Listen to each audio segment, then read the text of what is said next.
Food justice, Coventry's men shed. What's eating Coventry? As I walk through the city streets, what I see, should I believe, my friends down on their luck. I offered a hand, I offered a hand, I offered my heart. That was not enough. I will pull you out, do not pull me in. I will have to let go. I gave them no pom-pom and not a closed fist. No one cares. Food is replaced by 3 meals a day with drink and drugs into the deep red beyond. But it's a blessed place to sleep tonight. The time has come. Coventry bites back. Coventry fights back.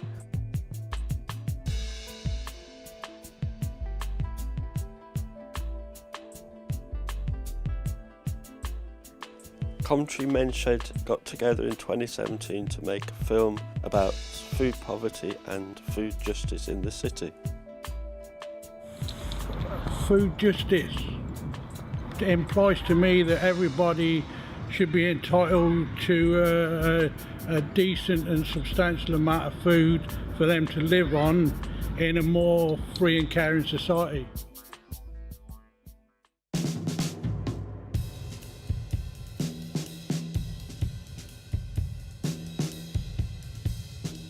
Too many people that are going without food, without money, including young children and families.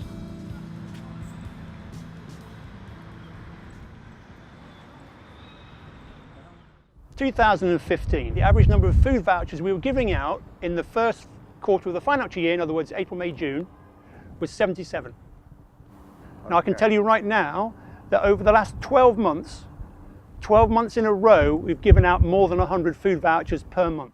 We've seen a spike as an organisation of 15 to 18% increase. The first year we've had 6,000, then it was 12,000, then it was 18,000, and then it went to 19,000. So what was happening with food poverty in Coventry? It was getting worse. But why? Which, if you look into it, that's all austerity is. Austerity is a way of taking money away from the poor to give to the rich in tax cuts.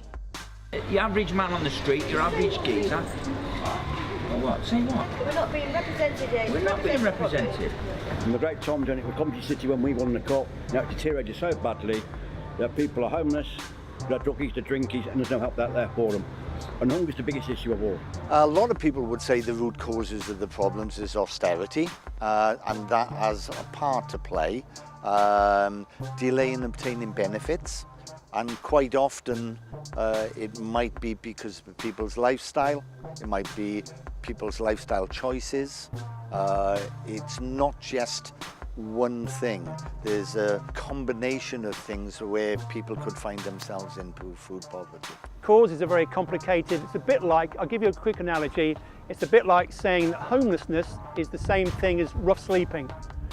Of course, people who are rough sleeping are homeless, but it's a much, much bigger picture to talk about homelessness. And you can get people off the streets by doing some particular activities. But homelessness is such a bigger issue with so many more causes and contributing factors that you need to do an awful lot of different things to have any kind of impact. There's a big thing around incomes. We need to make sure people have got the right level of income to feed their families, whether that's through work or whether they're on benefits. People don't choose to be on benefits. The situation in the city through employment, a lot of the jobs that have been created in Coventry are low paid, low skilled, 0 hour contracts in warehousing. And so as a consequence, we're seeing more and more people having to come to food bank. Having a disciplined workforce that are poor and think that they deserve to be poor is to the advantage of big corporations. We need to make sure people who are in work are earning enough money and that those wages are increasing in line with cost of living.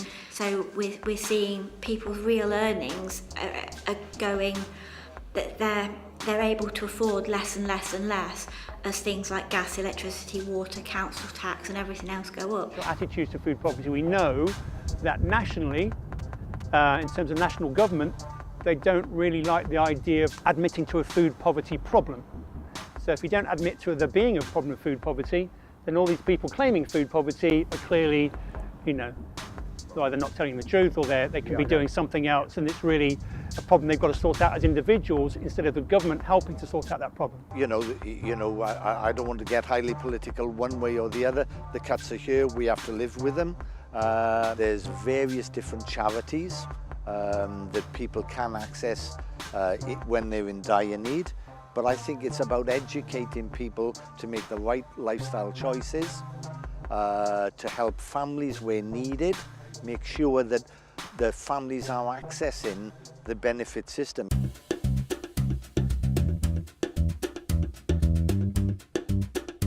Well, there's a lot of initiatives going on within Coventry. Obviously, the Trussell Trust run the major food bank, and there are other organisations running food distributions, like Lungar at City Arcade run a food bank between 1 and 3 on a particular day. Some of the mosques are running food banks, and there are a lot of organisations that feed people on the street. We're sitting in a building of 25,000 square feet that the Trussell Trust has opened last year. We did have, I think, about 10 pallets. This is all children's food.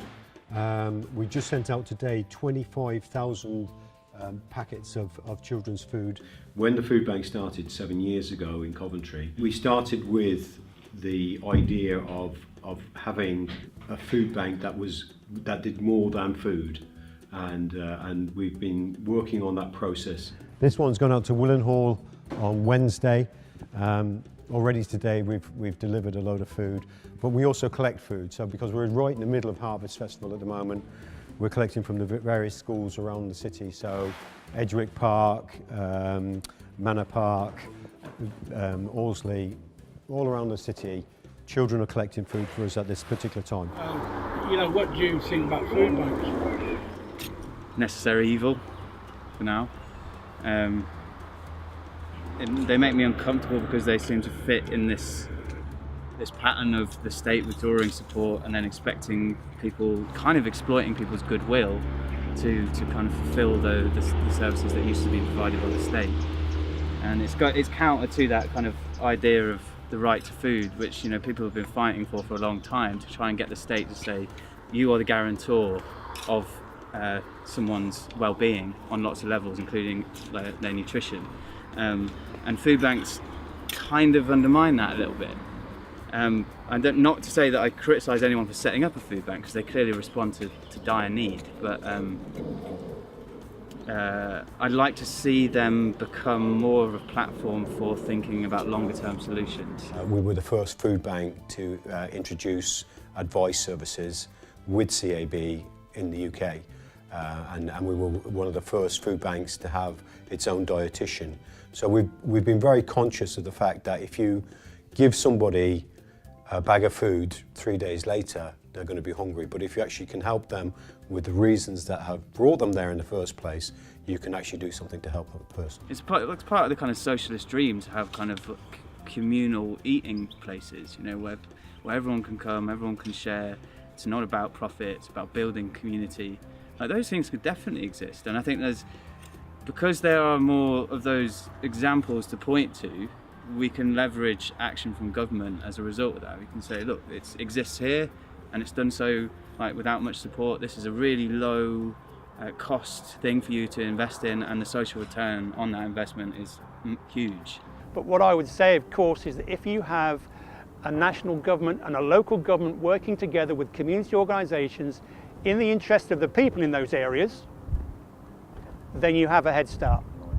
Some of the work that's happening in Coventry through Feeding Coventry, the organisation Feeding Coventry, is encouraging, because it is starting to show signs of that connected up thinking. Food banks working with food retailers, with food activists to develop a strategy which takes that energy that is mobilised around emergency food aid and kind of channel it into like stuff like this, so that injustice that people feel really strikingly, you know, when they see people without food doesn't just dissipate at the food bank. It goes like, okay, so you're hungry now, but you know, maybe we can build a movement that draws attention to all these other things. I don't think we'll ever reach a point where we'll have a hunger-free society, but I do believe that we need to address some of the fundamental issues that are wrong within our society.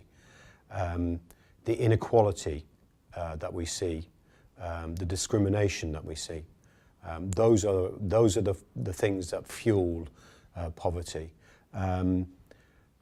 Lack of opportunity. How many of our young people will never reach their full potential because of poverty?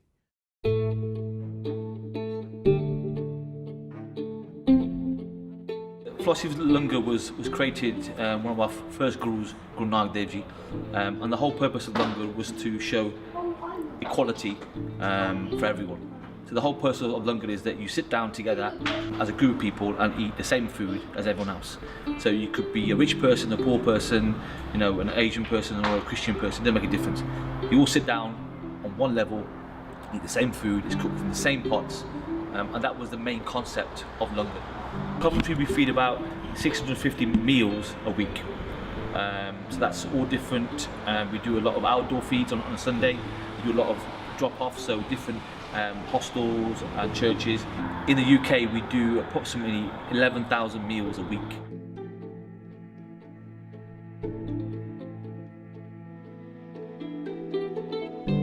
So for me, the whole crux of this is about community and how important community is.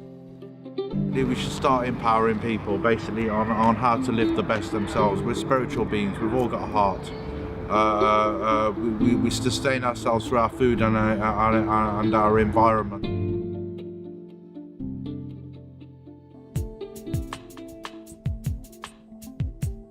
Feed my children, feed me. Help me face another day.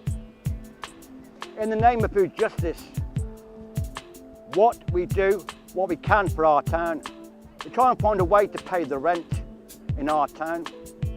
Of what that once was, when the phoenix rises after the ashes, will rise again once more.